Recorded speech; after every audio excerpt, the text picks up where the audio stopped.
Hello juniors, today we're gonna see electronic assignment number 10, linear functions.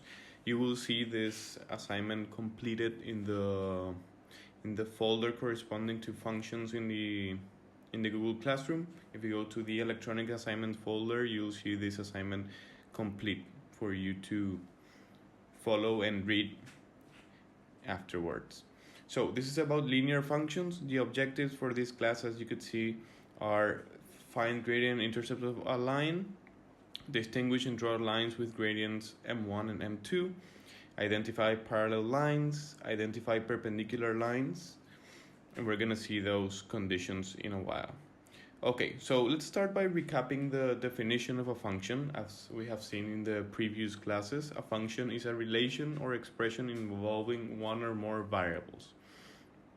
Whenever we talk about a function, remember it's f of x, so we're relating a variable x with the variable y or f of x.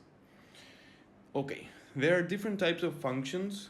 We have linear functions, quadratic functions, exponential functions, logarithmic functions, rational functions, square root functions, and polynomial functions.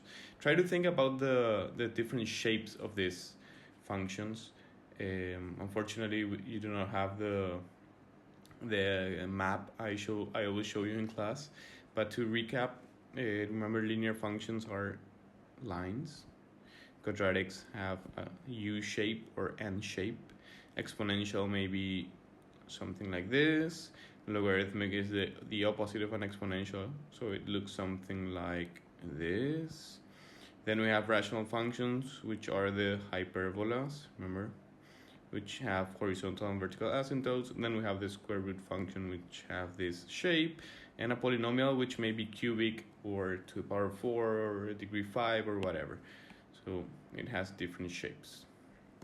Okay, some real-life applications of linear and quadratic functions. These are just some examples. You may think about many other real-life applications. For example, exchange rates. When we change money from guaraníes to dollars, for example, we apply an exchange rate which is the same for any amount of money you want to exchange.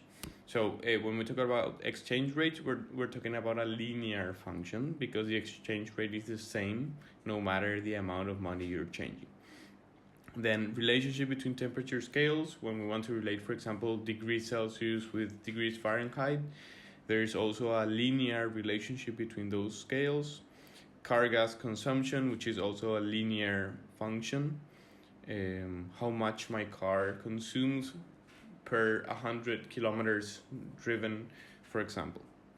Then money saving may be any type of function. It depends on the system in which you're saving your money. Motion of falling objects, that's a clear example of quadratic function. And then projected income or profit, which is similar to money saving.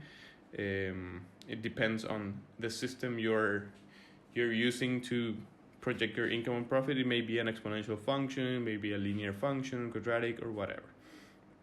Okay, so these are some pictures with questions for you to think about. Okay, then we have this analysis.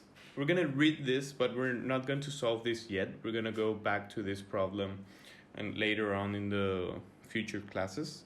But it says, crates of emergency supplies are sometimes dropped from cargo planes to humanitarian aid workers. Each crate has its own parachute. Pilots must determine the height and time of the drop that will allow the containers to reach the ground intact. The crate is said to be in free fall during the time before the parachute opens. The functions h and g give the crate's height above the ground, measured in meters, t seconds after the crates leave the plane. So we have two equations there. The first two functions, sorry. The first one is free fall, which has the function h of t equals negative 4.9 t squared plus 720. And when the parachute opens, we have a second function, which is g of t, which is negative 5t plus 670. So this is for you to think, these questions that we're going to read now. Why are the two models needed to represent the height of the crate? Why are we using two functions in order to describe the falling object? Then, For the model representing motion during free fall, what does the constant value 720 represent? This one over here. What does it represent? Then, for the model representing motion with the parachute open, what does the -5, the coefficient of t, represent? This -5 over here. What do you think it represents? Then, how long after the crate leaves the plane does the parachute open? Think about that. And what is the domain of each function in this context? So those are some things for you to think about. If you want, you may try solving this already, and you may comment on this in the Google Classroom comment section. Okay, now we're gonna see an investigation. This is investigation 1 of the book for this chapter. We're gonna read this problem through, and then we're gonna solve this together in order to understand a new concept. Well, it's not new, but a concept that it's new for our classes. Maybe for you it's not new anymore, and it's about rate of change. So it says, the 3 tables below show 2 linked quantities. The quantity in the first column is called the independent variable. As the independent variable changes, the quantity in the second column, the dependent variable, changes as a result. For example, in table 1, the number of days that you rent the car is the independent variable. You choose how long you rent the car. The cost of the car rental is the dependent variable. It increases with the number of days you rent the car. Okay, so I think the concept of independent and dependent variable is clear. The independent variable is a variable that does not depend on any other variable, and you pick the value for that variable. And the dependent variable, as the name suggests, is a variable that depends on the independent variable, meaning that its value will be given upon the value of the independent variable. Okay, so we have 3 different situations here: cost of renting a car, table 1, equivalent temperatures, table 2, and predicted model rocket height, which is table 3. Okay, then it says the rate of change tells you how quickly the dependent variable changes as a result of independent variable changing. In table 1, the rate of change of the rental cost between days 1 and day 2 is given by, and here we have the equation for rate of change, which is the change in the dependent variable divided by the change in the independent variable. And as an example, we have the rate of change between days 1 and 2 for table 1, this one over here. So basically what we do is we subtract 60.50 minus 30.25 over the subtraction of 2 minus 1, which is what you can see here. So we see that the rate of change is 30.25 in this case. Then it says, find the rate of change in the cost of car rental between days 2 and 3, days 3 and 4, 4 and 5. Is this rate of change constant between all points?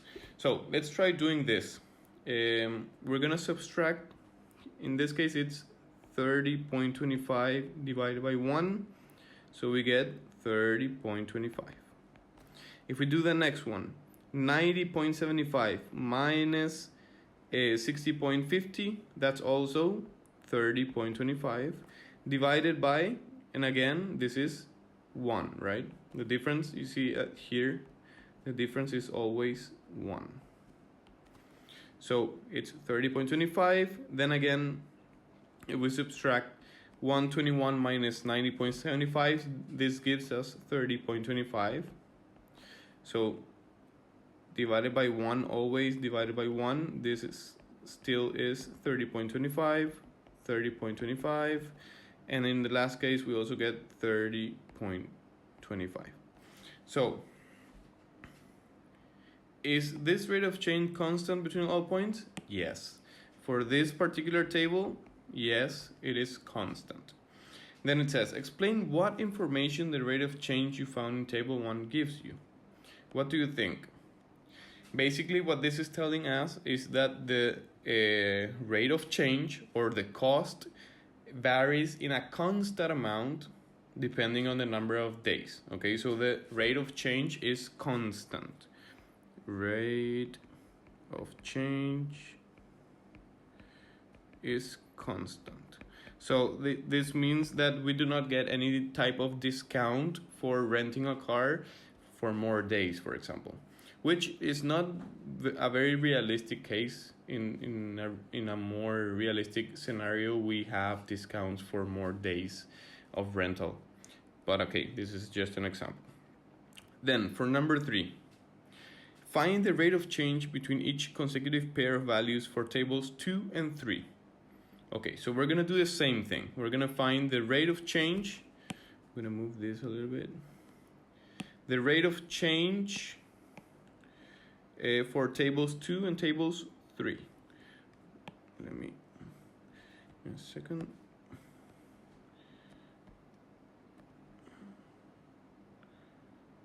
Okay, so for table 2, we're doing the same thing. We're gonna subtract 15 minus 0, which is 15, and this 59 minus 32. 59 minus 32 would be 27. So the rate of change in the first case is, let me change this a little bit, 27 would be 27 over 15. And we're just gonna, we could simplify this, right? This would be divided by 3, would be 9/5. That's the rate of change in the first case. If we could keep on doing this, 20 minus 15 would be 5. 68 minus 59 is 9. So the rate of change here is also 9/5. Okay, so the difference between 30 and 20 is 10. And the difference between 86 and 68 is 18. So the rate of change would be 18/10, which if we simplify is again 9/5. And finally this is 5 and this is 9. So the rate of change is still 9/5. So we can say that for table 2 the rate of change is constant, right? So for table 2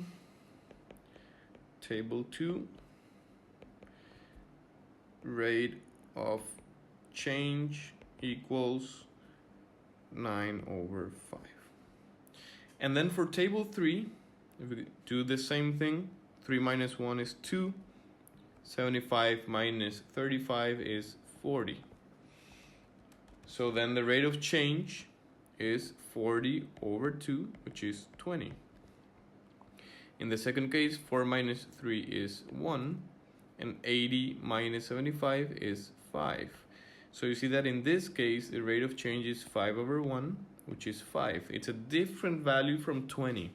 If we keep on doing this, this would be 1, this would be -5.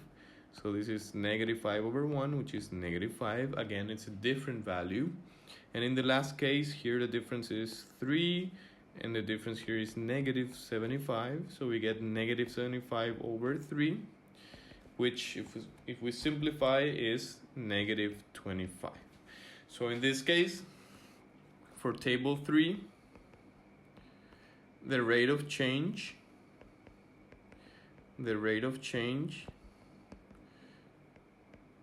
is not constant.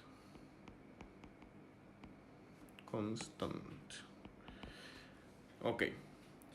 Then it says, number 4, explain what information the rates of change you found in tables 2 and 3 give you.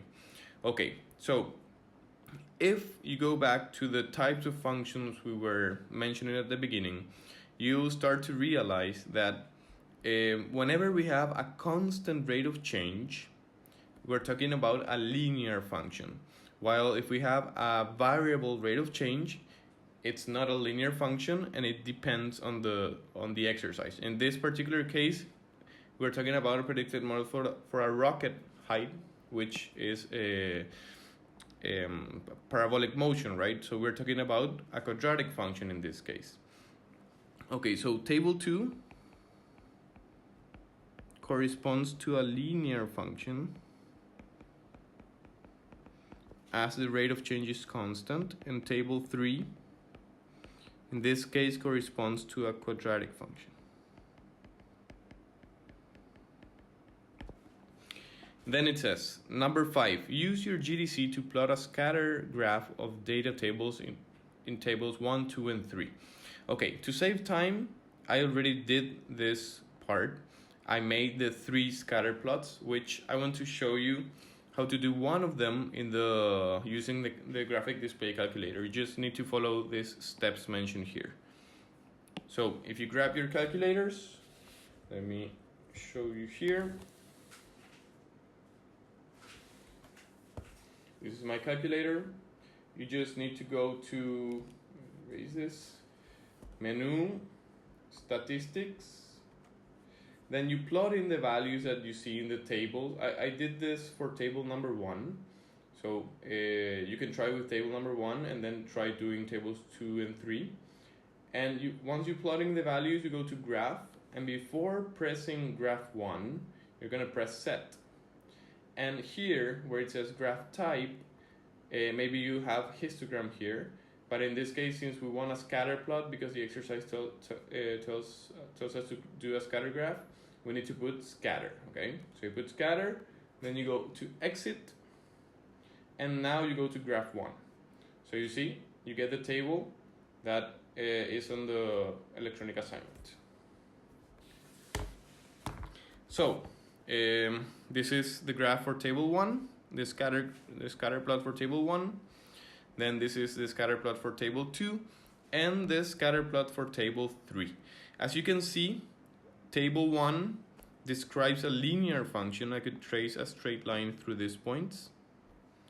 The same thing for table 2. The points are more dispersed, but the curve is still a line. And for table 3, you see that there's no way to graph a straight line out of this. We just get a parabola, right? So this is not a linear function. Okay. So then it says, for number 6, what do you notice about the graphs of quantities where the rate of change is constant between all points in the table? You see that a line is formed, right? What do you notice about the shape of graphs where the rate of change is not constant? We don't get a line, and in this case we get a quadratic function. Then number 7.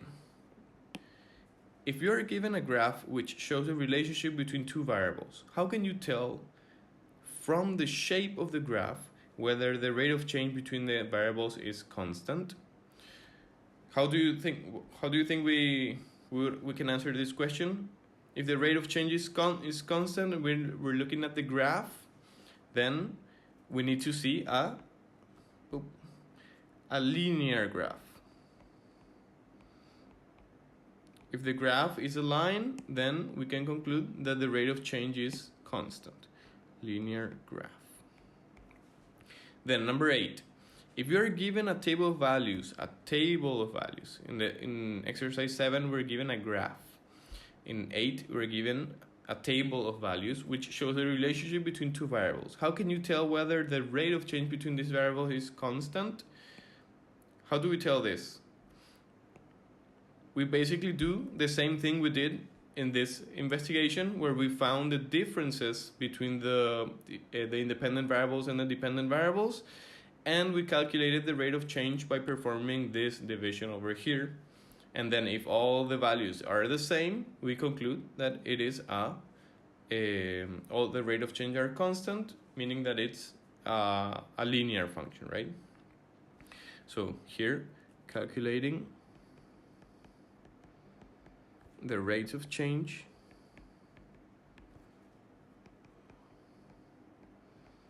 and comparing them.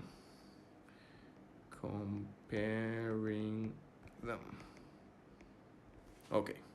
Then for number 9, why does a linear graph represent a constant rate of change? Well, that's basically because the amount the independent variable changes versus the amount the dependent variable changes remains the same throughout the whole graph. That's why, right? Number 10, in table 1, the number of days and cost in euros have a linear relationship. Explain what this means. It basically means that the cost is will remain, or the difference in the cost, depending on the difference in the days, will remain the same throughout the whole experiment, let's say. And number 11, what is the relationship between real life variables that have a constant rate of change, and how can this relationship be represented? What is the relationship between real life variables that have a constant? Okay, these are all talking about linear functions. This is just for you to think about. So let's keep on moving with this. Then we have a reflection question. This is just for you to think. What are some other real life examples that show how the gradient of a line can be interpreted as a rate of change? Try to think about some different applications that might come up to your mind about linear functions. Okay, let's keep on moving with the concept of gradient. It says the gradient of a straight line is a measure of how steep the line is. Steep is a synonym for inclination, right? The steeper the graph is, the quicker the dependent variable changes with respect to the change in the independent variable. So this would be a steep line versus a not very steep line, right? The gradient is constant along the entire length of any line. You can find the gradient by plotting the graph of the line, choosing any 2 points on the line, and finding the horizontal change and vertical change between these 2 points. The gradient is given by the vertical change divided by the horizontal change, which is basically what we were doing in the investigation above. So let's see these examples quickly in order to view this concept of gradient. It says find the gradient of each line. So what we need to do in part A is, first of all, identify a point of the line. I see that this point is, for example, 4,2, and maybe this point over here has coordinates 2, -1. So the gradient in this case is the vertical change. If we visualize this in the graph, you'll see that we get a vertical change here, vertical change, and a horizontal change. The vertical change is basically the subtraction of the y coordinate, 2 minus -1, divided by the subtraction of the x coordinates, 4 minus 2. So the gradient in this case would be 3 divided by 2, 3/2. That means that for every 2 values of x, I'm rising 3 values of y. For example, if we go from this point, we move 2 values of x, 1, 2, we get to 4, and then we go up 3 values of y, 1, 2, 3, and we get to that point, okay? That's how the gradient is interpreted. For the second case, same thing, we identify 2 points, maybe this one, which is -1,5, and maybe this one, 0,1, and we find the gradient. Gradient is the change in y, which in this case would be 1 minus 5 over change in x, which is 0 minus -1. We should get a negative value for this case. -4 over +1, so this is -4. This means that for every x value that I move to the right, I need to go down 4 units of y. We can make we can try that here. For every 1 unit I move to the right, I need to go down 4 units. 1, 2, 3, 4, and we get to that point, okay? So that's how we interpret the gradient of a line. So the sign of the gradient tells us if we're going up or if we're going down, okay? In the first case, we get a positive gradient or slope, so the line goes up, and in the second case, we get a negative slope, that means the line goes down. So then, we have the formula. This formula is available in the formula booklet. So you have to memorize this, although it's a very easy formula. It says the formula for the gradient m of a line is m equals y2 minus y1 over x2 minus x1, where x1, y1, and x2, y2 are 2 points on the line. This is something you already should know by now. Okay, then we have parallel and perpendicular lines. If you can recall, parallel lines are lines that never intersect, as shown in the figure next to that definition. Then we have perpendicular lines, which are lines that intersect, forming a 90-degree angle, as you can see in the picture. So for two lines L1 and L2 with gradients m1 and m2 respectively, we get that for parallel lines, L1 and L2 are parallel if the slope of the first line equals the slope of the second line. That's why they never meet. They have the same slope. And in the case of perpendicular lines, L1 and L2 are perpendicular if the product of their gradients, gradient 1 times gradient 2, equals -1, which is the same as saying, I think this is easier to remember, that the slope of the first line is the negative reciprocal of the second slope, okay? So if, for example, if m1 is, let's say, 3, then m2 would be -1/3. We need to flip this number. Remember, 3 is the same as saying 3 over 1. So by flipping it, we get 1/3. And then we add a negative sign to make it the negative reciprocal. So that's how you calculate the slope of a perpendicular line. Okay, then there's a conceptual question. It says, how can we know if lines L1 and L2 are neither parallel nor perpendicular? What do you think? They will be neither parallel nor perpendicular if none of these conditions are fulfilled, okay? If M1 is different from M2, and at the same time, M1 is not the negative reciprocal of M2. That'll be, for example, in the case where M1, let's say it's 3, and M2 is, for example, -5, okay? So in this case, none of the two conditions are fulfilled. And how are these two lines? These two lines are called oblique lines. Oblique lines. These are lines that are not parallel nor perpendicular, but they intersect, okay? They intersect, not forming a 90-degree angle, okay?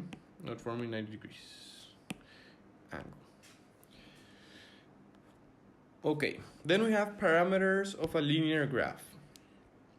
Any straight line graph showing the relationship between two variables x and y will have an equation of the form y equals mx plus c. This is something you have already studied, where m and c are constants. In this equation, m and c are called parameters of the function. These parameters tell you about two key features of the graph: the gradient, which is m, and the y-intercept, which is the value of c. So by observing at this equation, remember, y equals mx plus c, m represents the gradient, also called slope of the function, of the linear function, and c represents the y-intercept of the linear function. Remember, the y-intercept is where the graph crosses the y-axis. So let's see this example in order to apply this concept. It says, find the equation of the following lines. So we have part A. How can we calculate the equation of this line? Remember, always the equation y equals mx plus c. So the first thing we need to calculate the equation is to have the value of the gradient. To calculate the gradient, we need to identify 2 points of the line. For example, this one, which is 0,1, and this one, which is 3,5. So m, the gradient, would be 5 minus 1 over 3 minus 0, which is 4/3. That means that for every 3 Let's try that. For every 3 steps I go to the right, 1, 2, 3, and to go up 4 units, 1, 2, 3, 4. Okay, so that's correct. So we have the value of m. And then for the value of c, what do you think the value of c should be? In this case, the value of c should be 1.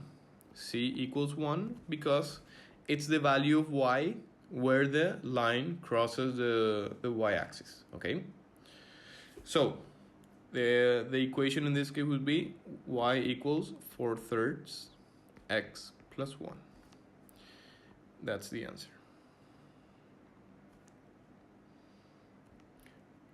Remember, always c is the y-intercept and m is the gradient. Okay, in the second case, we're not given the graph of the line, and rather we're given the equation. And it says, the line with y-intercept 0, -4, that is perpendicular to the line with equation y equals -7/2 x plus 6.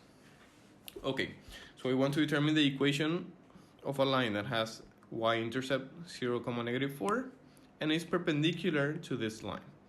So our equation, as always, y equals mx plus c. If we're given the y-intercept, what do you think should be the value of c? The value of c should be this -4 over here. As you can see, for the y-intercept, the x-coordinate will always be 0, okay? So the value of c, we can already determine by this data, and it's -4. And how about the slope? How can we calculate the slope? If it says that the line should be perpendicular to this line, the slope of this line is -7/2, right? Let's say m2 equals -7/2. So in order to calculate the slope of our line, which I'll call m, this should be the negative reciprocal. So we flip the 7/2 and we get 2/7. And since this was positive, this ends up being, since this was negative, this ends up being positive, okay? So positive 2/7 would be the gradient of our function. So finally the result would be y equals 2/7 x minus 4. And this is the equation of the line we're asked to find. This is not working. Okay, there you go. Finally, we have horizontal and vertical lines. Horizontal lines, vertical lines. It says, look at these two graphs. In the first case, the y-coordinate of each point on this line is 4. The equation of this line is therefore y equals 4. You see that this is a horizontal line, and for the equation of a horizontal line,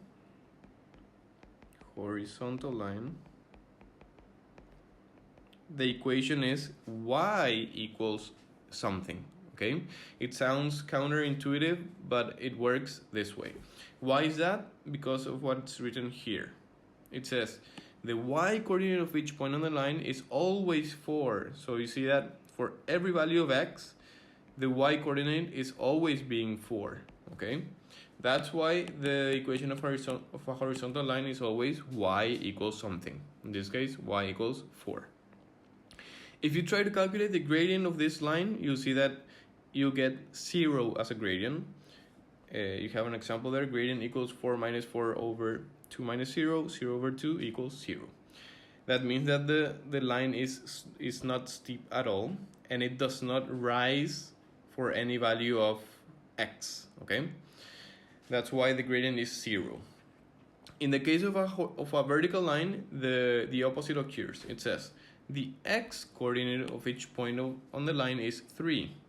The equation of this line is therefore x equals 3. So the same thing as for the horizontal line. So this is a vertical line. the x value, this one, remains constant. If we go to y1, we get 3. y2, we get 3. y3, we get 3, and so on. So the x value is being constant. That's why the equation of a vertical line is x equals something. And when you try to find the gradient or slope of this line, you see that you get something over 0. In this case, 6 minus 0 over 3 minus 3, we get 6 over 0. But you know that 6 divided by 0 is undefined, right? It's actually infinite, but we cannot use infinite as a slope because infinite is not a number, it's just a concept. So it says which represents an infinite value and so is undefined. So in the case of vertical lines, the slope is always undefined, okay? Then we have this brief summary. It says the equation of a horizontal line with y-intercept 0c is y equals c. The equation of a vertical line with x-intercept b comma 0 is x equals b. The gradient of a horizontal line is 0. The gradient of a vertical line is undefined. So there you have horizontal line, y equals c, vertical line, x equals b. Remember that horizontal is always like this, and vertical is always like this. Okay, final example. Write down the following. The equation of a horizontal line that passes through 0, negative 2. Remember, we're asked for a horizontal line. Remember that for a horizontal line, the y coordinate remains the same. So if we're given the value of y here, we can just say that the equation would be y equals negative 2. And that's it. For part B, the equation of a vertical line that passes through the point 3, 6. Remember that for a vertical line, the x coordinate remains constant. So we just look at this coordinate over here and we conclude that the vertical line has equation x equals 3. Finally, for part C, it says the equation of a line with gradient 0 which passes through the point negative 7 and 4. Gradient 0, what type of line is that? Horizontal or vertical? Gradient 0 corresponds to a horizontal line. So if we're given a horizontal line, we just need to look at the y coordinate and we conclude that this is y equals 4. And that's the result.